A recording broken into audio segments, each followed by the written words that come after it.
नबी करीम सल्लल्लाहु अलैहि वसल्लम ने औरतों से कहा कि तुम कसरत से इस्तग़फ़ार किया करो, क्योंकि मैंने जहन्नुम में तुम्हारी तादाद बहुत ज़्यादा देखी है, और इसलिए कि तुम लान तान करती हो, अपने शोहरों की नाशुक्री करती हो। और ऐसा हो भी रहा है। हमारे आजकल के दौर में ख़वातीन में अक्सर ये बात देखी गई है कि वो अपने शोहरों की ज़्यादा ही नाशुक्री करती है, कुछ ज़्यादा ही ज़रूरत से ज़्यादा नाशुक्री करती हैं। उनको हर चीज़ मैसर हो रही है, हर चीज़ उनको मिल भी रही है, लेकिन एक बाज़ मौके पर ऐसा होता है कि कभी ख़ाविंद के पास पैसे नहीं होते, या फिर कभी उनकी फाइनेंशियल जो स्टेज होती है इतनी स्ट्रॉन्ग नहीं होती। तो कुछ चीज़ें ऐसी होती हैं जो ख़वातीन को अगर ना मिल पाएँ तो वो उस बात पे झगड़ा करती हैं, घर में शोर शराबा, लड़ाई झगड़ा करना कि भाई हमें ये चीज़ मैसर नहीं हुई, हमारे बच्चों को ये चीज़ नहीं मिली, तो कहीं से भी ला कर दो, पर हमें ला कर दो। अक्सर हमारी ख़वातीन जो हैं, आपने सुना होगा, ये बहुत एक आम सा डायलॉग है, हर औरत ने पकड़ रखा है कि चोरी करो चाहे डाका डालो, पर हमें ला के दो। ये सुना है ना आपने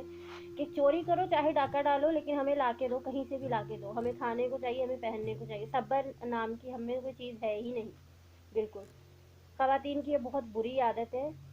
तो उनको कोशिश करनी चाहिए कि वो दीन सीखें, दीन के मामलात सीखें कि अल्लाह ताला ने क्या हदें लागू की हैं औरतों पर, पर्दे के हवाले से, और अपने ख़ाविंद की नाशुक्री के हवाले से। जो अपने ख़ाविंद की नाशुक्री करती है वो बहुत बड़ा गुनाह है, बहुत संगीन गुनाह है कि सारी ज़िंदगी शौहर जो है वो कमा कर देता रहा, धूप में, गर्मी में, सर्दी में ला कर देता था अपनी बीवी को, अपने बच्चों को पहनने के लिए, खुद अपनी परवाह नहीं करता। मर्द हमेशा अपने बच्चों की, बीवी की परवाह होती है उन्हें, लेकिन हम ख़वातीन को ऐसा लगता है कि शायद अब जैसे टाइम गुजर रहा है, शायद हमारी इम्पोर्टेंस कम हो रही है। ऐसा नहीं है।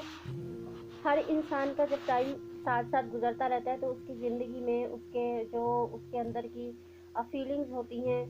तो उसके मिजाज में उतराव चढ़ाव इस तरह की चीज़ें आती रहती हैं। तो उनको ऐसा लगता है कि अगर उन्हें कभी कोई चीज़ मैसर नहीं आती तो वो काफ़ी शोर शराबा मचाती हैं, और वो जो इतने दिनों की उस आदमी ने मेहनत की है, कमाई की, जब से उसकी शादी हुई उसको लाकर खिलाया पहनाया, और जब उस औरत को कभी कोई चीज़ मैसर नहीं आई तो वो ये कहती है कि मैंने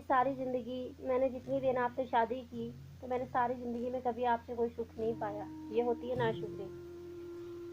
सारी ज़िंदगी उस शख्स ने खिलाया पहनाया, मेहनत करता रहा, वो गर्मी में, धूप में, सर्दी में, उसने नहीं देखा, सिर्फ तुम लोगों की खातिर, बच्चों की खातिर, बीवियों की खातिर मेहनत की, और उसने लाकर तुम लोगों को दिया, खिलाया पहनाया, और फिर जब कभी कोई चीज़ मैसर नहीं आई तो फिर वो ये कह बैठती है कि भाई मैंने सारी ज़िंदगी तुमसे कभी कोई सुख नहीं पाया, इस शख्स से मैंने सारी ज़िंदगी कभी कोई सुख नहीं पाया। ये नाशुक्री है बहुत बड़ी। और फिर एक दूसरा स्टेप क्या लेती हैं वो, कि दूसरा, ये मैं इसलिए नहीं कह रही कि मैं ख़वातीन के लिए बोल रही हूँ, ख़वातीन के ख़िलाफ़ बोल रही हूँ, ये इसमें हम लोगों को बता रहे हैं हमारी शरीयत क्या कह रही है कि नबी करीम सल्लल्लाहु अलैहि वसल्लम ने कहा कि मैंने जहन्नुम में तुम्हारी कसरत इसलिए सबसे ज़्यादा देखी है क्योंकि तुम अपने शौहरों की नाशुक्री करती हो। मैंने ख़वातीन मैंने अपने जानने वालों में, अपने आसपास के लोगों में अक्सर ख़वातीन ऐसी देखी हैं जो वो ये बातें करती हैं कि उनको जब कोई चीज़ मैसर नहीं आती तो वो घरों में जाकर बैठ जाती हैं। वो अपने खामिद से कहती हैं जब तुम इस काबिल हो जाओगे ना कि तुम हमारी डिमांड जो है वो पूरी कर सको, तुमको ऐसा लगे कि तुम हमें पाल सको, तो तब तुम हमारे मैके से आकर हमको ले जाना। ये बातें कहती हैं ख़वातीन अपने शौहरों को अगर उन्हें कभी कोई चीज़ मैसर नहीं आती।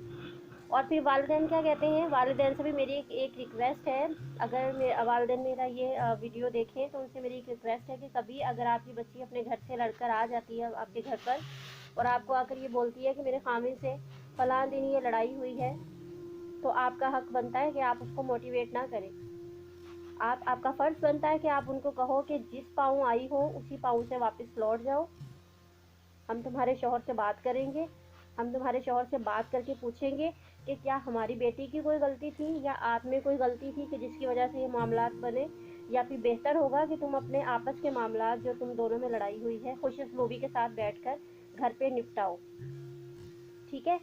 ये पेरेंट्स का हक होता है, इससे बच्चियों के घर सलामत रहते हैं। इससे जो आपके दामाद होते हैं, जो बच्ची का शौहर होता है, اس کے دل میں بھی آپ کی جو ہے وہ عزت بڑھتی ہے یہ اس طرح کے اسٹیپ لینے سے۔ لیکن اگر آپ کیا کرو گے، آپ کی بچی لڑ کر آتی ہے تو آپ سب سے پہلے اکثر ایسا ہوتا ہے، کیونکہ میں نے دیکھا ہے اپنے آس پاس کے لوگوں میں اپنے رشتہ داروں میں اکثر ایسا ہوتا ہے، والدین بولتے ہیں اچھا ٹھیک ہے تم لڑکے آ گئی، بیٹھ جاؤ، اب جب وہ آئے گا تو تم کو خود لے کر جائے گا یہاں سے، تب جاؤ گی، ورنہ تم یہیں بیٹھی رہو، تم نہیں جاؤ گی۔ اب اس کا جب دل چاہے گا وہ آئے اور تم کو آ کر لے جائے۔ کس لیے لے جائے؟ آپ نے پوچھا کہ بھئی غلطی کس کی تھی؟ آپ کو جانا چاہیے، اس آدمی کے پاس جانا چاہیے، اس کو پوچھنا چاہیے کہ ہماری بیٹی لڑ کر گھر پہ آ گئی ہے، اور سب سے بڑی بات، سب سے بڑا اسٹیپ جو وہ یہ لیتی ہے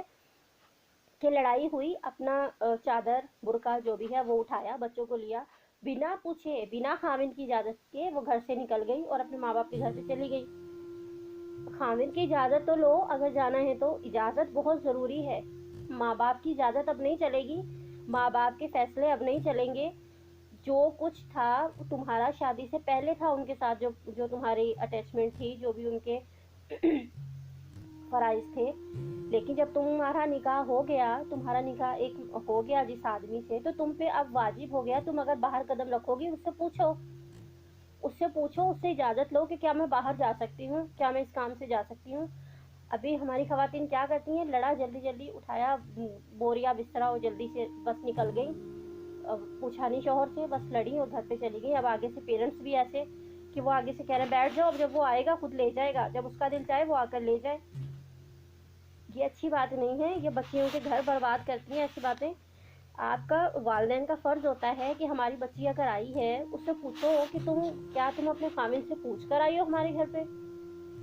اور تم لڑ کر آئی ہو، کس وجہ سے آئی ہو، کیا معاملہ پیش آیا؟ بس جو جھوٹ سچ بچی نے بتا دیا اس کو سچ مان کے اور کہہ دیا بس بیٹھ جاؤ، اب جب وہ آئے گا وہ اپنے آپ لے جائے گا، آ کے اس کا دل چاہے وہ لے جائے، اس کا دل چاہے تو وہ نہ لے کے جائے۔ اور سب سے بڑی بات، سب سے بڑا اسٹیپ جو آج کل ماں باپ بولتے ہیں وہ یہ کہتے ہیں ٹھیک ہے اگر وہ تم کو نہیں رکھ سکتا، اگر وہ تم کو نہیں پال سکتا تو اس سے کہو کہ وہ طلاق دے دے تمہیں، ہم اپنی بچی کو خود پال لیں گے، خود پالنے کے لیے شادی کی تھی اس کی۔ یہ غلط باتیں ہیں، اپنی بچی کو سمجھانا چاہیے، وہاں پر جائیں، اس سے پوچھیں کہ بیٹا سب سے پہلے تو معافی طلب کریں کہ ہماری بچی بنا آپ کی اجازت سے اس طرح گھر سے آ گئی ہے، تو اس کے لیے ہم معذرت خواہ ہیں، لیکن آپ ہمیں بتائیں کیا ہماری بچی سے کوئی غلطی ہوئی ہے؟ کیونکہ شوہر کا بہت حق ہے۔ اللہ تعالیٰ نے کہا ہے اگر میں سجدہ کرنے کی اجازت دیتا کسی کو اپنے بعد کہ میرے علاوہ کسی کو سجدہ کرو، تو میں عورتوں سے کہتا کہ وہ اپنے خاوندوں کو سجدہ کرے، اتنا حق ہے خاوند کا، ٹھیک ہے نا؟ لیکن ہم لوگ سمجھتی نہیں ہیں، ہمیں پتہ نہیں لگتا، ہم کچھ کا کچھ کر جاتی ہیں، کچھ کا کچھ بول جاتی ہیں۔ اللہ تعالیٰ نے کہا ہے میں اپنے علاوہ اگر کسی کو سجدے کی اجازت دیتا تو عورتوں سے کہتا کہ وہ اپنے شوہروں کو سجدہ کرے، ٹھیک ہے؟ تو والدین کو چاہیے کہ جائیں، جا کر آدمی سے پوچھیں، اس لڑکے سے پوچھیں کہ کیا مسئلہ پیش آیا، کیا ہماری بیٹی کی کوئی غلطی تھی یا پھر آپ کی وجہ سے کوئی مسئلہ ہے تو بتائیں، ہم آپس میں بیٹھ کے بات چیت کر لیتے۔ لیکن نہیں، یہ کام نہیں ہوتا آج کل، بس یہ ہوتا ہے کہ بس بچی آ گئی اس کو گھر بٹھا لیا، 2 3 4 5 مہینے، کبھی کبھی پورا سال گزر جاتا ہے، بچیاں آرام سکون کے ساتھ گھروں میں بیٹھی ہیں، بچے بھی بیٹھے ہیں، اور وہ خاوند بے شک وہاں جو چاہے کر رہا ہو۔ یہ کوئی طریقہ نہیں ہے، یہ کوئی طریقہ نہیں ہے بیویوں کا۔ بیویوں کو چاہیے کہ وہ اپنے خاوندوں کا احساس کریں، ان سے محبت کریں، کبھی کبھار اگر وہ کوئی چیز آپ کو نہیں دے پائے تو اس سے ان کو اتنا نہ توڑ دو کہ بھائی ان کو اتنا بالکل ختم کر دو تم لوگ کہ یہ چیز ہمیں چاہیے تو آج ہی ہمیں میسر کر کے دو، نہیں تو ہم اپنے گھروں پہ جا رہے ہیں۔ شوہر کا ساتھ، بیوی کا ساتھ بہت ضروری ہوتا ہے، ساری زندگی کا ساتھ ہوتا ہے، ایک دوسرے کے دکھ سکھ بانٹ کر ہی یہ رشتہ آگے چلتا ہے۔ اگر آپ اس طرح کی حرکتیں کرو گے کہ یہ چیز ہمیں نہیں ملی، ہم جا رہے ہیں اپنے گھر پہ، تو اس طرح سے زندگیاں نہیں چلتی، اس طرح سے مسئلے مسائل پیدا ہوتے ہیں بہت زیادہ۔ تو یہ بہت ضروری ہوتا ہے۔ میری تمام بہنوں سے ریکویسٹ ہے، جتنے بھی میرا ویڈیو کلپ سنیں ان سے ریکویسٹ ہے کہ اپنے شوہروں کی عزت کریں۔ اگر وہ کبھی آپ کو کوئی چیز نہیں دے پاتے تو اس کا یہ مطلب نہیں کہ وہ آپ سے محبت نہیں کرتے یا اب آپ کی امپورٹنس جو ہے وہ کم ہو گئی ہے ان کے دل میں، ایسی بات نہیں ہے۔ بہت ساری وجوہات ہو سکتی ہیں، کچھ ریزنز ایسے ہو سکتے ہیں جس کی وجہ سے وہ چیز آپ کو نہیں دے پاتے، لیکن اس طرح کے موقع پر ان کو انکریج کرنا چاہیے، ان کو موٹیویٹ کرنا چاہیے، ان کو تسلی دینی چاہیے کہ وہ ایسے حالات سے جلدی نکل جائیں گے، اور بچوں کو بھی اس چیز کی عادت ڈالنی چاہیے تاکہ وہ آگے چل کر ان کا بھی جو ہے وہ مائنڈ تھوڑا فریش رہے کہ भाई ये चीज़ अब हमें नहीं मिल सकी, तो कोई मसला है, कोई बात नहीं, अल्लाह ताला मज़ीद आगे आसानियाँ पैदा करेगा। लेकिन अगर आप इस तरह की हरकतें करेंगी कि अगर आपको घर पे कोई चीज़ नहीं मिली है तो आप एक बहुत बड़ा स्टेप ले लेंगी, तो इससे बच्चों को भी जो है वो अच्छी समझ बूझ नहीं मिलेगी। वो भी जो देखेंगे माँ बाप को करता वो वही सीखेंगे। तो बेहतर यही है कि आप अपने शौहर आपको जिस भी हाल में रखें, जैसा भी खिलाएं, जैसा भी पहनाएं, आपको उसमें राज़ी रहना है। इसी में अल्लाह ताला की रज़ा है और इसी में आपके शौहरों की रज़ा है। अल्लाह ताला खुश होते हैं ऐसी औरत से जो अपने खामिन की रज़ा पे राज़ी रहती है, जो अल्लाह की रज़ा पे राज़ी रहती है। आपके खामिन आपको कुछ भी खिला रहे हैं ना, चाहे वो आपको चटनी से रोटी खिला रहे हैं, लेकिन आपने बाहर जाके कोई पूछे तो आपको ऐसा शो ही नहीं करना कि आप क्या खा रहे हो। आपने यही कहना है कि मैं बहुत खुश हूँ, मैं बहुत ज़्यादा खुश हूँ अपने खामिन के साथ, मैं बहुत अच्छी तरीके से खाती पीती हूँ अल्हम्दुलिल्लाह। ये सारी बातें ऐसी हैं जिससे अल्लाह ताला खुश होता है। हमें लोगों को खुश नहीं करना कि लोग क्या कहेंगे कि हम ये खा रहे हैं, लोग क्या कहेंगे कि मैं ऐसा पहन रही हूँ। लोगों को खुश नहीं करना, अल्लाह को खुश करना है। अगर आपके शौहर आपसे खुश हैं, इट्स मीन कि अल्लाह ताला आपसे खुश है। तो कोशिश किया करें, दीन सीखें, दीन की बातें सीखें, शरीयत हमें क्या कह रही है वो सीखें, क्योंकि ये सब चीज़ें जब आप दीन सीखेंगी आपको खुद ब खुद इसका इल्म हो जाएगा, आप खुद ब खुद स्ट्रॉन्ग होती जाएंगी, अपने ईमान में साबित कदमी आपके आती जाएगी। तो अपने शौहरों की नाशुक्री ये बहुत बड़ा गुनाह है, अल्लाह ताला ने बहुत बड़ा गुनाह करार दिया है इसको। तो आप कोशिश किया करें कि आप अपने शौहर की रज़ा में राज़ी रहें, क्योंकि इसी में अल्लाह ताला की रज़ा है। मज़ीद हमारी वीडियो देखने के लिए हमारे चैनल को ज़रूर सब्सक्राइब कर दें, घंटी के बटन पर प्रेस कर दें, और ताकि हमारी हर नई आने वाली वीडियो का नोटिफिकेशन आपको मिले। और वीडियो पसंद आए तो आप इसको शेयर ज़रूर करें, लाइक ज़रूर करें।